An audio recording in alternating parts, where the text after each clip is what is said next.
This is Inside UKFC, the podcast, and we're on episode 5, brought to you today from me, the promoter, Stephen Nightingale, and our main matchmaker, Aaron Aby. How are we, mate? You alright? Yeah, you? Not so bad. You didn't do a bad job of introducing the podcast for the first time?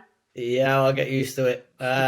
So today we're going to do the podcast a little bit differently. The last 4 we've done, we've been talking about, well, the first one we introduced the Grand Prix, what we're going to do, the format and stuff.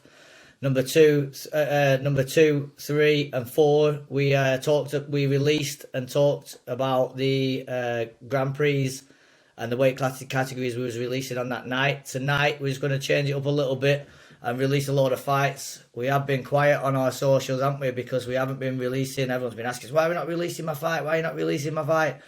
Because we wanted to release the fights through the podcast first, didn't we? And then obviously get the graphics out shortly after. So we're gonna release a good portion of the fights tonight, and obviously a good portion of the fights midweek, and then obviously catch up with our the fights that we've got matched up to now, and then we're gonna release the last tournament, the last Grand Prix, the last 4 we've got for the 61s in it, the bantamweights. Yeah. It's the only one we've got left to fight. But just before we go over to releasing the fights, I wanted to ask you and get you to tell us about your big news for this week.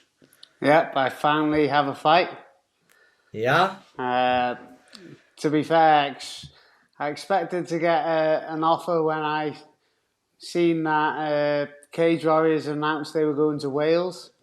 Yeah, they weren't going to do a Wales show without Aaron Aby on it. No. There isn't back to the Aby Vale Centre, where I actually had my first amateur fight there. Your first ever fight there? Yeah, well, they were amateur B rules back then. They were actually no headshots standing, no headshots on the ground. But with 4-ounce gloves, was it? No. When I first started, it was 4-ounce gloves, headshots on the feet, no headshots on the ground. Yeah, so it was 4-ounce gloves. Yeah. 2 5-minute rounds, but it was 2 fights on one day. Yeah. So there was no headshots anywhere, 2 fights on one day, and the lowest weight category was 70 kilogram. Yeah, so you'd have fit right in there, no? Yeah, so I remember I was like scoffing my face all up to it, like trying to get myself heavier to compete. And then back then I was only like a young kid, and I was competing against like grown men.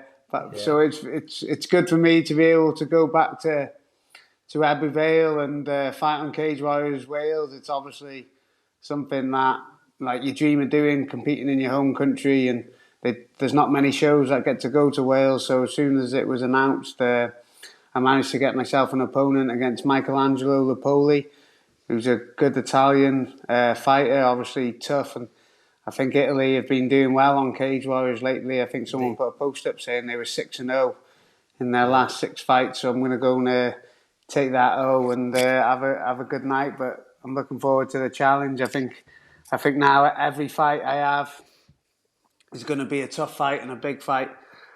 So it's good to be able to go to Wales and have the home crowd and to be able to compete again after waiting from April, just waiting to hear some news and get something coming up. But when I seen that Wales post, I had my fingers crossed that something would be coming my way. Yeah, definitely. They couldn't do a show in Wales without the main Welshman, could they? No. But yeah, what do you know about your opponent? Where does his strengths lie? Yeah, there's not much out there. Obviously, you've had a little look yourself because you'll be in the corner on the night. He looks more of a striker. He's got a couple of knockout wins. He's beaten people who are in Cage Warriors, so he's going to have good skills, and he's probably going to be a well-rounded fighter. But I would say he's probably more likely that his strengths are going to lie on the feet. Yeah, definitely. Yeah. So I'll be looking to just feel my way into the fight and Aaron Aby him. And Aaron Aby him go. That's it. Old school. But yeah, that's the thing. These opportunities, like I've been in the game a long time, and like I get excited by the tough challenges. I get excited by like competing in Wales. and they're the things that get me out of bed in the morning. So I'm looking forward to it.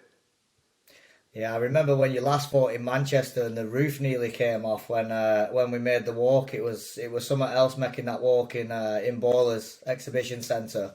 It was like half of Wales was in Manchester, so I can't imagine what it's going to be like in Wales when we walk out in Wales. Yeah, So 100%. Like sometimes I'll just play the walkout of the night. Like I'll watch the fight back, but I won't even watch the fight. I'll just watch the walkout because it was one of the best moments of my life doing that walkout and high fiving everyone, and obviously the crowd going and everyone cheering and just everyone there to support me and like high fiving all your friends and your family from school and everything on the walkout out, and seeing people that you see a lot being there, and obviously that was an amazing night, and to top that off it'll be hard, but if anything's got a chance, surely it's going to be Cage Warriors in Wales. Yeah. I mean, it was so inspiring for me as well. At my stage, in my career, it was still inspiring for me to make that walk with you. And all the people out of my gym and people that I'd spoke to that had come and watched you was really inspired by how uplifting it was when you made that walk. I mean, some people would crumble, wouldn't they? But you seem like you feed off that energy. Yeah, definitely, and like it was proud for me to have like the people walk out with me and the people be there with me, and I'm one of them who does feed off the crowd. I feed off the energy. I like the tough challenges, and it's something that fires me up. And I remember when we were in the back before we went out, like you and Carl saying, "Remember what you've been through. You never thought this might happen again. Like you've been in the hospital bed before. You've had tough challenges. So make sure you enjoy this walkout now. Everything you've done up to this point is for a moment like this. So you were like, make sure you enjoy this walkout." And that's exactly what we did, and like we really Yeah. enjoyed the walkout. And then after that, when you were saying your goodbyes to get in the cage, it was like, right, switch on now. This is go time. Yeah. You're like, Yeah. get going. But yeah, it's like I remember being in the back and just saying we're going to enjoy this walkout, and it's what we did. And that's what I mean. I still watch the walkout back now because it means a lot to me, and like having everyone there with me who's been on other journeys with me in my life, being able to enjoy that moment with me. And I remember like after the fight when we'd won, I'd be like looking around the cage, looking for people that been on the journey with me, just to like give them a high five and everything. And obviously I'd like my nana pass away before that one. My uncle had a stroke before that one. So just being able to do that for them, and at the end I like pointed to the sky just to show me nan some love. It was something that I really did enjoy, and I don't think I'll ever forget. So I'm looking forward to hopefully another night like that in Cage Warriors Wales. Yeah. I mean, I've fought away from home, and it's tough when you haven't got that crowd behind you. I fought at home. Most of my fights were at home, and I always had a massive crowd there. And it's so uplifting when you're tired in that, getting into that second round, third round, and you're really tired. It's so uplifting to have that crowd and that noise behind you. Everyone, you can even sometimes pick out that one scream or that one voice in such a mad situation. You can sometimes tune into that one voice. I mean, them one voices that you should be tuning into are your corners, but you always hear that one voice or two voices from the crowd over all that noise that you can tune into, and you think, oh, that's such and such. Yeah, 100%. Like I'll always be able to pick out my mum's voice. Like just because I think you're so used to hearing it, like growing up as a kid when they're shouting at you. You're like, oh crap, what have I done? So when they're shouting at you when you're in the cage, you're like, oh no, what have I done now? You hear your mum's voice and you go like this. Yeah, get ready for a crack. You're like, you just can pick those voices out that you're so used to hearing. But like even like obviously just being there with people that you grew up with in school, like you obviously had like a few scuffles in school and that, and like if you were representing like your boys, you couldn't lose in front of your boys. When stuff was going down, so having them there to do that, you're like, oh, the lads are here now, I'm going to have to win. That's it, yeah. I mean, that was always what I say to my young fighters now. You always get up nervous on fight day. you're really nervous while you're home and you in bed, or you're home with your mum and that. But it's when you get your kit bags together, you get down to gym or wherever you're meeting up, you get down to the venue, do your medicals, meet up with all the lads. All that, I feel like that the nerves just go. Then you're with the boys again. Then it's like you're in the gym. You're not at home thinking about it now. Yeah. So 100%. I think definitely. like the walkouts, the thing that you're more nervous about because you're not used to doing that. Like you obviously, the more fights you do, the more walkouts you do. But when you're in the cage and the cage door shuts and you're about to spar, you do that every day of the week. So it's that's like, oh, this is where I am now. I'm used to this. Like walking out in front of a crowd, that's where you're not used to it. You're like, oh, this isn't natural. That's why, I've always tried to make an effort to enjoy it, and the last one, that was like the pep talk before we were going out in the back. It was like, make sure you enjoy this walkout after everything you've been through. Co-main event, Cage Warriors Manchester, like over 100 people, a couple of 100 people there for you. Enjoy that walkout, and it's what we did, and I think that built into the fight as well. Yeah, definitely, yeah. Right, we better get over to enough of Aaron Aby's story. We better get over and release some fights. Everyone's going to be scratching the screens, trying to get some fights out of us. So I'll hand it over to you, being our matchmaker. I'll let you start releasing some fights. 100%. So the first fight I'm going to announce of the night is our pro title fight.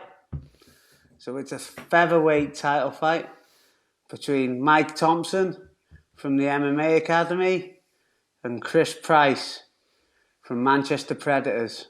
So a featherweight UK title fight. You got any background on these guys? I know with Mike Thompson we've had on quite a lot, and he's had a lot of his fights on. Yeah, so on Mike show, was our amateur lightweight champ, wasn't he? Yeah. So he was our amateur champ. He's 3-1 as a pro now. He's another one that's come through the ranks, as like you say, coming through the ranks as an amateur, getting some experience as amateurs, and moving on to, like you say, the pro ranks, and slowly building, and hopefully he's going to be another one that we try to hand on to one of the bigger organisations. Yeah, obviously he's come right up from us, fighting as an amateur, going to pro.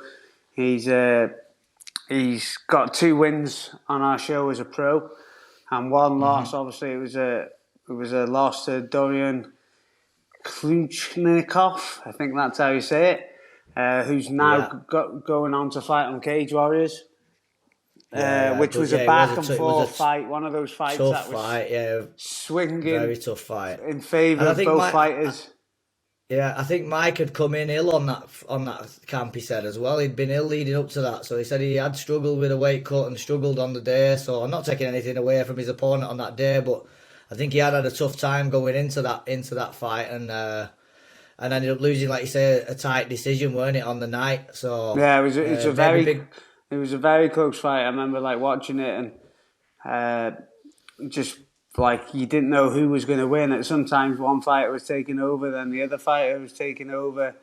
And I think obviously it went on. Dorian got a bit stronger, but Mike was ill in the build-up. But we know he's a tough fighter, and he always wants to fight anyway. So he had that fighter's heart to even get in there and compete. And it was one of the best fights on the night at the time. But since that fight, obviously he's gone on to win. He beat Martin Fuda on our last UKFC. Which was a good fight, a fight in which he really controlled and just led the fight from the start to finish to get the decision win, and even struggled got an injury in that fight, but managed to fight smart and manage the situation of the fight, and obviously he'll be taking on Chris Price, who's no stranger to the UKFC cage, but it's his first fight at pro on our show. Yeah. He was one of our 66 kg 4-man tournament guys, if I can remember, back in the older days when we was in the Guildhall. Pretty sure Chris Price was in one of our first ever featherweight 4-man tournaments. Oh, okay. With the likes of Adam Walsh, Callum Mullen, Chris Price, and someone else. I can't remember who the 4th man were. Yeah. in that Was four-man it Callum tournament. But McVeigh? I think it was. It could well have been Callum McVeigh. Yeah, it was potentially him as well. So yeah, he's been one that's come through our amateur ranks, but had most of his or all of his pro fights on FCC, I think, hasn't he? Yeah, well, I think all of his pro fights on FCC, but on amateur, Yeah. he's fought good names as we just reeled off there. He's also fought Ollie Morris, who's in our featherweight amateur tournament on the fight. His last fight on Yeah. UKFC was 2019 against Lee Miller, Yeah. which he won before going on to turning pro. So And yeah, he's 3-0, isn't he? yeah, 3-0 as a 3-0. pro now. So All- it's a good all UK. finishes. It's a good UK title fight and like one that pushes them guys on towards bigger opportunities. Hopefully, being the UKFC champ. Yeah. Coming through the UKFC stepping stones. 100%. So let's go. That's the first one. That's a great fight. Probably going to be our co-main event, I would imagine. Yeah, will be our co-main event so- when we announce our main event soon.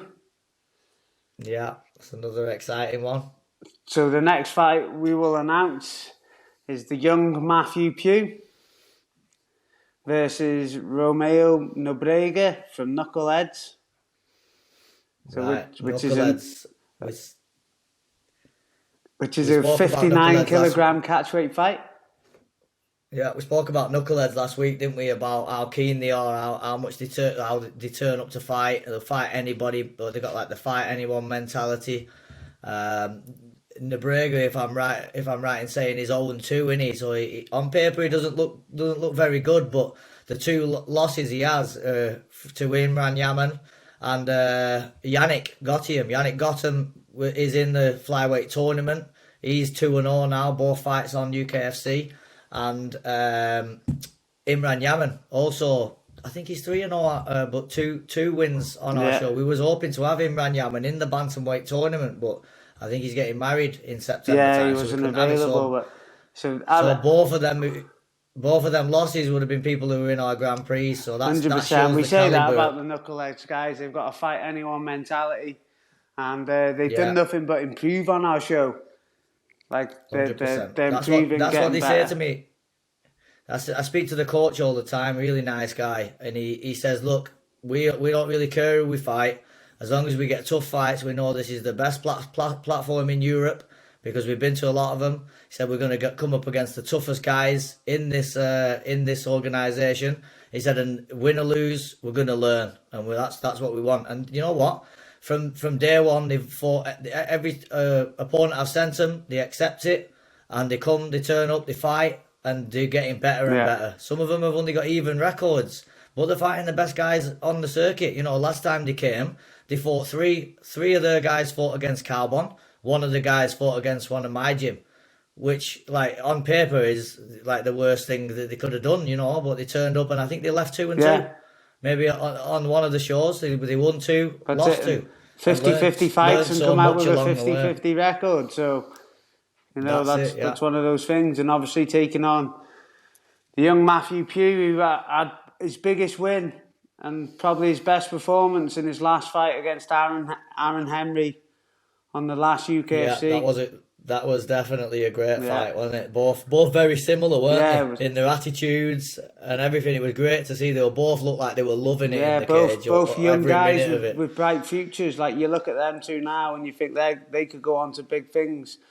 And, you know, it was a great fight. Both had the good crowd there and both performed, and it was great to watch as the matchmaker on the side, just seeing the young talent we have coming through. Yeah. Matthew took a decision on that one when it was close fight. I think he won round 1, lost round 2, come back strong and won round 3 if I remember rightly. I might be wrong, but yeah, that was a great fight. So like I said, Matthew is a good prospect, young prospect. He's from my gym. He's in the gym religiously, you know, twice a day, most days, and in his off time he's learning to be a joiner and a builder at the moment, doing an apprenticeship with me as well. So he's well looked after. He gets to work half days either. He gets to have his mornings off when he's got to wrestle or when he's got to spar. So he has got a big future ahead of him. That's great to hear. So that's a good 59 kilogram catchweight fight. I'm looking forward to watching. The next fight is a very rare 84 kilogram bout. Very rare for our show. Yeah, between Gruff Jones from Impact MMA and Ryan Hennessy from Trident MMA. Both guys 1-0. Gruff Jones, we've had. He's been on our fight before. The first fight after COVID on the Welsh show. He beat Kieran Price back in 2021, which was a hell of a fight that night as well. That was a great fight. I remember Gruff Jones walking out the cage with a massive eye after the fight, and Ryan Hennessy, he's from Trident MMA. His first fight was a quick finish in a ring actually with ropes, but they both haven't been training very long, so it should be a good competitive fight, and it's good to have the big guys back on the show just to mix it up from all the lighter guys. Definitely. We need to build this division, don't we? So any of these two guys coming off a win could potentially be a fight away from being in a title fight, couldn't they? Getting to that 3-0 stage at that weight, you're looking for big opportunities. We know Ryan Hennessy's obviously getting coached by Tim Barnett and Harry McKnight, and Gruff Jones by Ian Williams down at Impact MMA in Wrexham, Wales. So it should be a good fight. I think Gruff comes from a wrestling, rugby background. So I was going to say, obviously, you could see that in his last performance. He was liking the wrestle. So I think it'll be a good competitive fight. Yeah, definitely. Yeah, I'm looking forward to that one. Definitely, we do need to build that division, don't we? So I also still need some new headphones. Or a new ear. So the next fight is at 66 kilogram. Aftab Javid v Paddy Symes 61 from Team Rhino. 61 kilograms. Sorry, corrected me there. Aftab's 5-5. He's 5-4 on UKFC, so 9 of his 10 fights on UKFC. The other one on Ice MMA. We know Aftab loves tough fights. If you look at his resume, he's just got... Yeah, listen, Aftab is another guy who will fight anybody. He says to me, you don't have to send me a name. If you want me to fight, I'll fight. That's why he has an even record. But this guy will fight anybody, and he'll fight at any weight. He's gone from...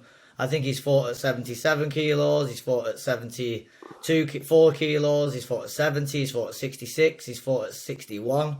And he's talking about fighting at 57. I think he just wants to fight. I think he just wants to fight in every division. And then I think once he's done 57, he's going to go up to 97. He don't care. But them are the guys we love, aren't they? We need them guys. You need them guys on the circuit. You get up his resume, and he's going to have big names on there, no matter what. Guys who might go on to fight in the UFC, and he can say he shared the cage with them. And we've only seen him develop as he's gone on. Obviously, he lost to Leon Williams. In his second to last fight, and then went on to beat Alex Gill in his next fight in a better performance. So it's great that he's being able to do that.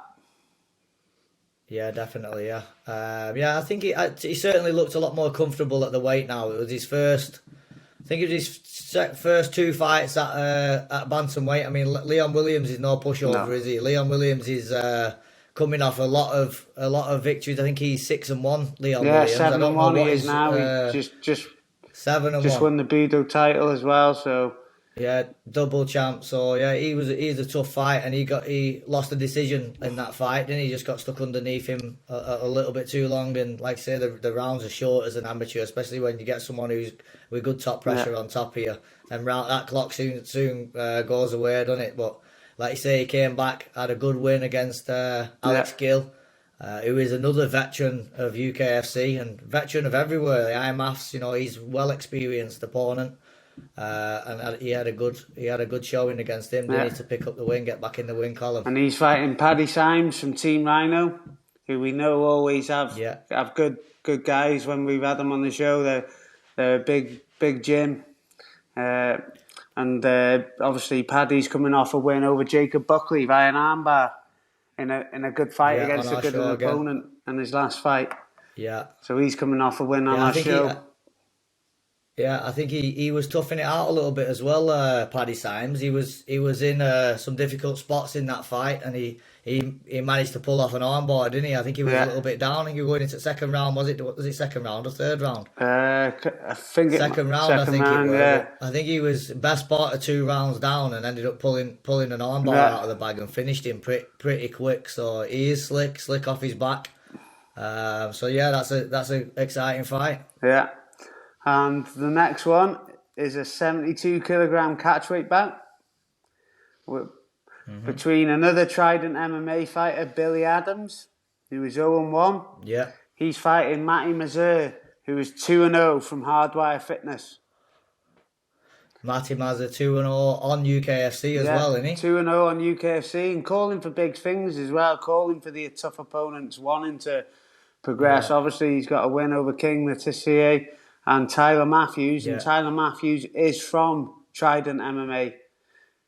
Yeah, I think this fight was kind of sorted on the night. After Matty had beat his teammate. Yeah, so that was something that Billy said, I want this guy. Get me this guy. Did, yeah, so they're going to be looking for revenge. But Matty 2 triangle finishes now for him off his back, so it's a good fight. And obviously Billy Adams 0-1 on our show, but I remember watching that fight on the night, and that was a pro level fight against Razul from Combat Performance Academy. It was a great fight. They were Billy was showing good boxing. Razul was looking to get the takedown and finished him with a devastating knockout. Come by a head kick, one of the biggest knockouts we've had on UKFC. But Billy can hold his head up high because he was putting on a great performance at the time, and he certainly won. After that fight, I remember saying he's going to have a bright future in the sport, and obviously another guy down at Trident MMA, so he'll be getting well looked after. So it's a big fight, and one I'm looking forward to. Obviously, if Matty Mazur goes 3-0, he's pushing his way up the rankings as well, looking for a potential title fight. Whether he's looking to go to 70 or 74, he's making his way up into that top 5 of those divisions. Yeah, definitely. And last but not least, the big one. What, the person or the fight? Well, he was the big one. He's gone smaller now. Now he's getting back in there, but probably one of the most anticipated fights. And obviously he's been putting it up on social media that he's making a comeback. And when I'm seeing people they're going, "Oh, is Jordan back, when's he fighting?" The one and only Jordan Chester. Yeah. I've seen Aaron Wilkinson the other day, and he's like, "Can't wait to see Jordan's back, mate." I remember him fighting on Cage Warriors back in the day. Yeah. And he was like the best fighter there on the night. He was, mate. Back in the day, he was just a tactician, weren't he? I mean, he's had a long old break out of the sport, but he's never really been away from the sport. He might have been away from fighting, but if you watch anybody or any fight from the guys out of my gym, Jordan's there in the corner. Jordan, you can guarantee that Jordan's coached them guys as much as I have all the way through the camps for the last 5 whatever years it is that he's been out. He's not just been sat on the sidelines. He's been slightly working in the background. He obviously did put a bit of weight on when he stopped fighting, but he was only young. He was one of the guys. I think he come to me when he was 13 years old. And he'd been getting in a lot of bother, and his mum contacted me and said, "Look, I need to get him to the gym." Where he got to the point where his mum was gonna get chucked out of her house, evicted from her house because of the trouble that Jordan were getting in. Jordan came, so Jordan's mum sent him with his brother. Obviously, Martin Chester was a big name in them days. Jordan came to me, a little blonde, cheeky kid. Never cheeky to me, but obviously that's what he was like to his parents and that. And he walked in the gym at 13 years old and never left. He's been there ever since. Yeah. What What a transformation, mate. Obviously, when I'm coming down the gym to train, Jordan's in there coaching before I get there. Yeah. And like we finish training at 12, I go downstairs at 10 past and he's back on the mat coaching again. Mate. That's his life now. He's turned it into his life now. He doesn't do anything other than go to that gym. He'll get up in the morning, sometimes 5 o'clock, 6 o'clock. He'll be in the gym. He does the boxing classes in the morning. He'll do PTs in the day. Yeah. I mean, for this fight now, he's obviously had to cut down on his work a little bit. So he's obviously chilling out on how much he's working and giving himself a little bit more time for himself, and giving him the time he needs to train and recover a little bit in between sessions. But he is one of the hardest working guys in the gym. Definitely. Yeah. So I myself we couldn't be more excited to see him come back. And I'm excited as well. Obviously, I've seen him grow up as a kid, seen him as a fighter back in the day when you used to bring him to the MMA academy. Yeah. Seen him at your gym, and then seeing him as a coach in the corner in shows and everything. So I'm looking forward to seeing him getting back in there. And is it me being right in saying that he hasn't fought on UKFC before? He's never fought on UKFC, mate. Only thing he has ever done is coached on that. So seeing everybody come through, seeing all the new guys come through, watching me originally opening up the show and headlining the show. His brother come and had his pro debut on the show. I think he's watched everybody and walked everybody to the cage on UKFC and never ever had to obviously make that walk, So he's as excited as we are, believe me, to make that walk again. Yeah. And awesome. There's no one more deserving neither to obviously get that opportunity after all this time. So and he's going up against. Go on. He's going up against Ross Mason. Ross Mason, yeah. He's another... From Kaizen Academy. He's another veteran of the sport, isn't he? I mean, on paper, it looks quite an even record, 3-2 record, but I'm pretty sure he comes from a boxing background, doesn't he, as well? And I'm pretty sure he's had 10, 15 boxing fights as well. Yeah, he's got an extensive amateur boxing record. He's one-on-one on UKFC. Mm-hmm. His last fight in UKFC was in 2017. Yeah. So a win over Paul Walker, and hasn't also fought since 2019. Yeah. So he's been out of the game a little bit as well, but maybe one who's also been in the gym, training and competing. So it's again going to be a great fight. Yeah, looking at his resume, like we talked about a few people's resumes tonight, are even records. These aren't just like even records that are about fighting nobodies, are they? This guy... he's fought Conor Dern.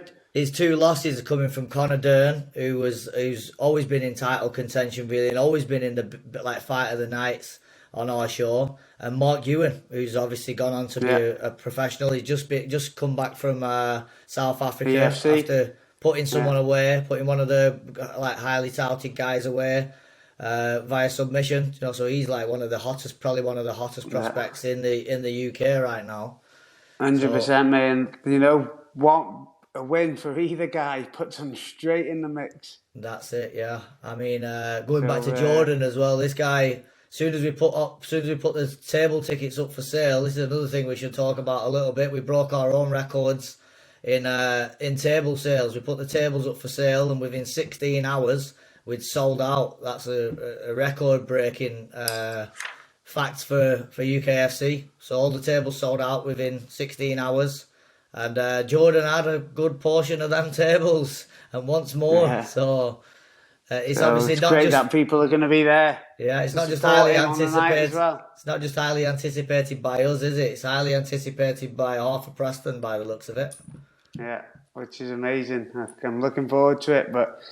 There are first 6 fights that aren't in the tournament, which have been announced. We'll be looking to getting another 6 out in a couple of days, will we? Yeah, we're gonna release the next podcast midweek, aren't we? We're gonna go for Wednesday night, so look out for the podcast Wednesday night. We're gonna release the podcast and the next 6 fights on that one. Awesome. So we'll sign out for now. Yeah. Thanks for having me. See you later. See you, bye.